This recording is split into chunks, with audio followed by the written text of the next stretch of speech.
My best friend is dating my abuser and wants me to reconcile with him, so I kicked her out of my home. I have no family. Not in the sense that people typically understand family to be, anyway. I have people who share my blood, who carry the same surname, but they never really understood me. Growing up, I was always the outsider. Quiet, observant, the too sensitive, one who never quite fit into the sharp-edged mold that my parents and siblings seemed to have been carved from. I learned early on that silence and solitude were my greatest allies, that keeping my emotions under lock and key was the safest path. Until I met Tammy. Tammy was the first person to see me, really see me. We met in the 7th grade when she transferred to my middle school. She had this bright, infectious energy that could light up a room, something I admired but could never quite replicate. She was everything I wasn't. Loud, confident, unabashedly herself. And for reasons I still don't fully understand, she liked me. She gravitated toward me, dragging me along in her whirlwind of life and laughter until, without realizing it, I found myself laughing along too. With Tammy, I felt safe. For the first time in my life, I had someone who didn't judge me for being quiet or sensitive. She celebrated those parts of me and pulled me out of my shell. She became my person. Through high school, we were inseparable. We were the cliché of best friends, sleepovers, shared secrets, inside jokes that no one else understood. Tammy became my family in the truest sense of the word. We talked about our futures like they were tied together, our dreams interwoven in a way that made us believe we would always be side by side. The idea of losing her was unimaginable. Then college happened, and everything began to change. I didn't want to go to a Christian college. My parents forced me into it. They had always been deeply religious, so much so that it left little room for me to breathe, to think for myself. Their faith was like a suffocating weight around my chest, and by the time high school was over, I was desperate to escape it. But they wouldn't let me go. They made it clear that if I wanted their financial support, I had to follow their rules, and that meant enrolling in a small, conservative Christian college far from home. Tammy, on the other hand, got accepted to a larger, more liberal school in the same town. It wasn't ideal, but at least we'd be close. For the first 2 years of college, Tammy and I were roommates. We rented a tiny apartment off campus. And for a while, it felt like old times, just the two of us against the world. But college has a way of changing people. Tammy embraced the new experiences with open arms, joining clubs, making friends, and exploring her independence. I, on the other hand, struggled. My college was suffocatingly strict, and the students there were so deeply entrenched in their beliefs that I felt like an outsider. I became even more withdrawn, retreating into myself in a way that even Tammy couldn't pull me out of. Then I met Trent. Looking back, I see all the red flags now.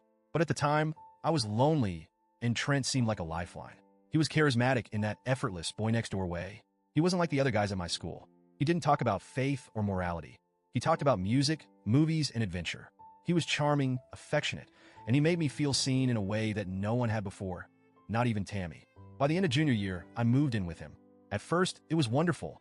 He showered me with attention and affection, always telling me how lucky he was to have found me. For a girl who had spent her whole life feeling invisible, that kind of attention was intoxicating. But slowly things started to shift. His compliments became backhanded, his affection laced with criticism. He would tell me I was beautiful, but only if I dressed a certain way, if I lost a little weight, if I acted a little less shy.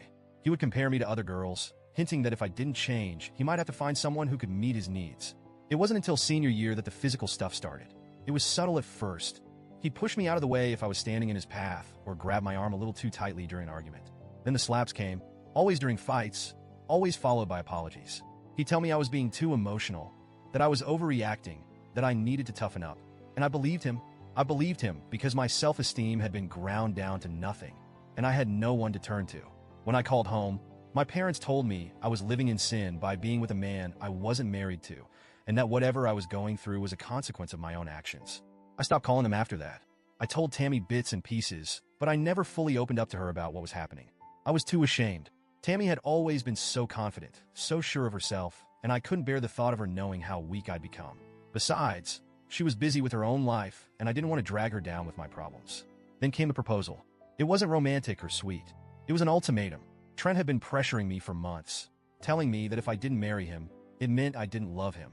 When he finally proposed, I hesitated, and that hesitation sent him into a rage. He screamed at me, demanded to know why I wasn't jumping at the chance to be his wife. Then he punched the wall next to my head. I collapsed to the floor, terrified. He tried to comfort me after, told me it was my fault for making him angry, that if I had just said yes, none of it would have happened. Then he forced me into bed. I don't want to go into the details, but it was one of the lowest moments of my life. When I woke up the next morning, the engagement ring was on my finger, and I knew I had to get out. I spent the next few weeks quietly planning my escape. I found a women's shelter in a nearby city, started hiding money, and the night after graduation, I left. I left everything: my phone, my clothes, my life. I drove to the shelter and never looked back. Tammy was the first person I told. She was horrified, of course. She helped cover for me when Trent came looking, spinning a story about how I had gone off the grid and didn't want to be found. She was my lifeline during that time, the only person who knew the full extent of what I had gone through. I trusted her with everything. That was years ago. I'm 36 now. Tammy is too. I've spent the years rebuilding my life, slowly piecing myself back together. I moved to Texas, far from the college town where everything fell apart. I have a steady job, a quiet life. I'm not close with my family anymore, but that's okay. I've learned to live with the loneliness. Tammy, on the other hand, found success.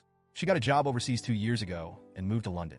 We stayed in touch, video calls, text messages, but it wasn't the same. I missed her deeply, but I was happy for her. She was living the life we had always dreamed of. A few weeks ago, Tammy asked if she could visit me in Texas. She said she missed me, that she wanted to catch up. I was thrilled. I hadn't seen her in person for years, and the idea of spending a few days with her sounded like exactly what I needed. When she arrived, I noticed right away that something was off. She was quieter than usual, distracted. At first, I chalked it up to jet lag, but as the days passed, I started to sense that there was something more. She wasn't her usual bubbly self, and I couldn't shake the feeling that she was hiding something. Then, one night after we'd gone out for drinks, Tammy broke down. She told me she had something to confess. I braced myself, thinking maybe she was in trouble, or that she was going through something difficult. But nothing could have prepared me for what she said. She's dating Trent. She told me it started about a year ago. They ran into each other back in our old college town, and he had changed. He found religion, she said. He'd found Jesus and turned his life around. He deeply regretted how he treated me and wanted to make amends. At first, she hated him, but over time, she saw how different he was. They started talking, then dating. Now they're serious. I couldn't move. I couldn't think. The words were hitting me like punches to the chest, one after another, but I was too stunned to feel anything. My mind went blank, my body frozen. I didn't even have it in me to get angry. I just sat there, staring at her, as she pleaded with me to understand. She kept saying that he wasn't the same person anymore, that he had changed, that he was a good man now. Finally, she asked me to say something, so I did. I told her to get out. She looked at me like I had slapped her. She started crying, telling me that I wasn't being fair, that I wasn't giving him a chance.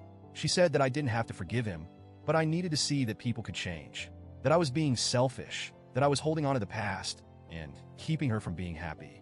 But I couldn't hear her anymore. All I could hear was the sound of my own heart breaking.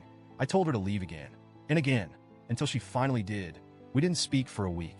Then I started getting messages from her, from my family, all telling me that I needed to forgive and forget. Tammy said that I was being cruel, that I was the one holding her back, that if I would just let go of the past, they could move forward with their relationship. She even accused me of exaggerating what had happened with Trent, saying that maybe my memory wasn't as clear as I thought it was. I blocked her after that. Now, I'm left here alone, questioning everything. Am I overreacting? Am I wrong for feeling betrayed? Should I have given Tammy a chance to explain herself more? Should I have given Trent a chance to prove that he had changed? But deep down, I know the answer. Some betrayals cut too deep to ever heal.